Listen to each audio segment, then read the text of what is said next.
Hello friends, good morning. आप लोग कैसे हैं? आप सभी अच्छे होंगे और आशा करती हूँ कि आप सभी बहुत अच्छे होंगे। और ये मैं आपको गोल गमले मेरे पास है सीमेंट के। ये मैं आपको इसलिए दिखा रही हूँ कि आज मैं इसमें जो है वो वीट ग्रास ग्रो करना चाह रही हूँ। तो क्योंकि ये जो गमला है ना, ये गोभी के लिए रखी हुई हूँ। इसमें गोभी बहुत अच्छे से होता है क्योंकि ये ऊपर से बहुत फैला हुआ है और इसकी हाइट बहुत कम है। मुझे लगता है इसकी हाइट 6 इंच होगी। तो इसमें गोभी बहुत अच्छे से होता है क्योंकि गोभी को ज़्यादा हाई मतलब क्या डीप नहीं चाहिए होता है और ब्रॉड चाहिए होता है। तो इस वजह से ये गमला उसके लिए परफेक्ट है। तो ये मैं उसी के लिए रखी रहती हूँ। लेकिन है क्या, ये काफ़ी लंबे टाइम से गोभी का टाइम जो है वो जनवरी में ख़त्म हो गया था। लगाई थी और मैं निकाल ली इससे। तो उसके बाद ये खाली पड़ा है। तो तब से मैं सोच रही हूँ कि इसमें क्या लगाऊँ। तो अभी जब तक इसका टाइम नहीं आता है, क्योंकि अब ये सितंबर में गोभी लगेगा, तो तब तक मैं इसमें क्या वीट ग्रास लगा देती हूँ। और पालक भी लगा सकती थी, लेकिन पालक मैं कैरेट में लगा ली।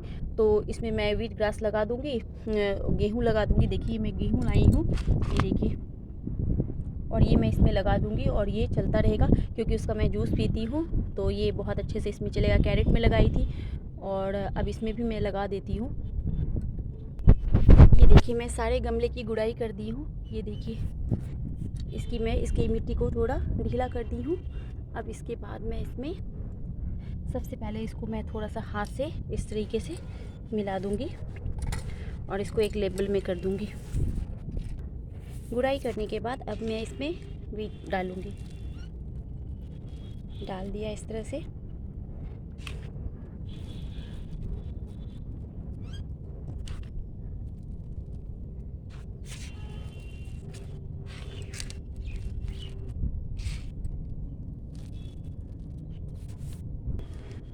ये देखिए मैं सब में डाल दी हूँ, सभी में। अब मैं इसको मिला दूँगी इस तरह से, ऊपर नीचे कर दूँगी। तो इससे क्या होगा, मिट्टी से ये ढक जाएगा।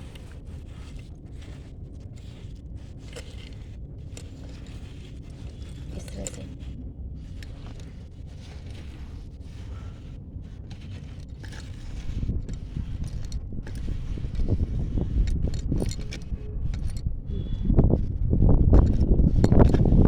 ये ढक गया।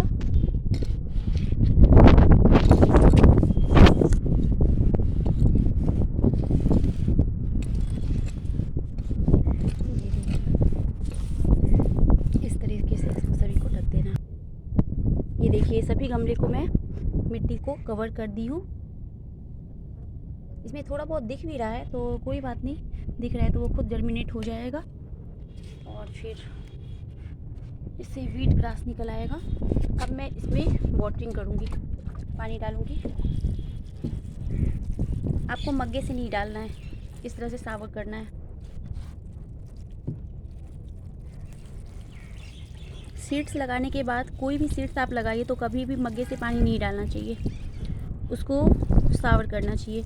और जब छोटे प्लांट भी निकल आते हैं तब भी आपको मग्गे से पानी नहीं डालना चाहिए, क्योंकि प्लांट को चोट लगती है। वो बच्चा होता है, बेबी प्लांट होता है।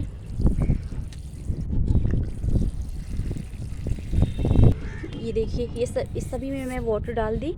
अब इसको मैं, ये दिख रहा है पर इससे कोई दिक्कत नहीं है।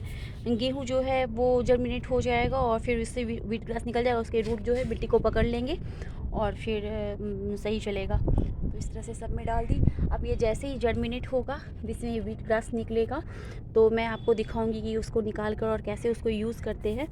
तो इस तरीके से मैं बहुत सारे गमले में लगा दी हूँ। 9 गमले हैं, 9 सारे गमले में मैं लगा दी हूँ। और सब में मैं बारी बारी से इसको एक साथ नहीं काटूँगी। मैं एक दिन में एक गमले को काटूँगी, फिर दूसरे दिन दूसरे को, ऐसे करके 9 दिन में जब 9वें गमले पे पहुँचूँगी तो फिर 10वें दिन क्या होगा, पहले गमले से जो मैं काटी थी उसमें फिर से वीट ग्रास आ जाएगा। इसीलिए मैं कहती हूँ कि कोई भी प्लांट लगाइए तो आप ज़्यादा लगाइए। ज़्यादा लगाएंगे तभी आपको कुछ मिलेगा ना। एक में लगाने से कुछ नहीं मिलेगा। अगर मैं एक में वीट ग्रास लगाऊँ तो मैं क्या उससे 5 घास तोड़ूँगी, काटूँगी नहीं ना। तो मुझे थोड़ा मतलब अच्छे क्वांटिटी में चाहिए, तो उसके लिए मैं इतने गमले में लगाई हूँ। अब बोलेंगे कि इतना सारा गमला, तो आप डब्बे में लगा लीजिए। जो आपके पास वेस्ट चीज़ रखा हुआ है उसमें आप लगा लीजिए। और ये वीट ग्रास तो ऐसा होता है जो आप 2 इंच की गहराई वाली चीज़ों में भी आप लगाएंगे ना तो वो बहुत अच्छा ग्रो करेगा और निकल आएगा वीट ग्रास। वो घास ही तो होता है, मुझे घास चाहिए ना, मुझे उसमें फ्रूट्स फ्लावर्स नहीं चाहिए, तो वो कम गहराई वाले बर्तन में भी लग जाएगा। तो इस तरह से आप वीट ग्रास लगा के, वीट ग्रास बहुत ही हेल्दी होता है, बहुत सारी बीमारी को ठीक करता है और आप इसको पी सकते हैं। तो इसको आप सिर्फ वीट ग्रास भी पी सकते हैं किसी जूस में डालकर, और वैसे नहीं कुछ होता है तो आप सैलड खाते हैं ना, सैलड में आप उसको बारीक बारीक काट दीजिए और वैसे सैलड के साथ खा लीजिए, वैसे भी आप खा सकते हैं। तो इस तरह से मैंने इसको लगा दिया है। ये मुझे लगता है कम से कम 1 वीक में जर्मिनेट हो जाएगा। जर्मिनेट तो 2-3 दिन में ही हो जाएगा, लेकिन इसके घास जो है वो निकल आएंगे 1 वीक में। और मैं जो है इसमें अब पानी नहीं डालूँगी, क्योंकि जो सीड्स होते हैं उसको जो है जर्मिनेट होने के लिए गर्मी चाहिए होती है, ह्यूमिडिटी चाहिए होती है। तो ज़्यादा अगर पानी डालते रहेंगे तो उससे वो जर्मिनेट नहीं होगा, वो गलने लगेगा। तो इसमें मैं अब पानी नहीं डालूँगी, कम से कम 4 दिन तक पानी नहीं डालूँगी। 4 दिन के बाद जब मिट्टी सूख जाएगा पूरी तरह से तो फिर मैं इसमें पानी डालूँगी। और मिट्टी सूख भी जाता है तो इसमें घबराने वाली बात नहीं है, वो सीड्स जो है अपना काम कर रहा होता है, मिट्टी से जो उसे चाहिए मॉइस्चर वो ले लेता है। तो आप इसमें पानी ज़्यादा मत डालिए, किसी भी सीड्स में पानी डालने से फिर वो जर्मिनेट नहीं हो पाता है।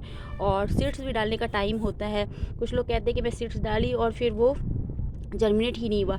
तो कभी भी ये नहीं है कि कभी भी मैं कोई भी सीड्स डाल दूँगी तो वो जर्मिनेट होता रहेगा। हर पौधे का अलग अलग टाइम होता है जर्मिनेशन का, सीड्स के जर्मिनेशन का। पौधे लगाने का भी टाइम अलग अलग होता है, कोई गर्मी में लगाया जाता है, कोई सर्दी में लगाया जाता है, किसी को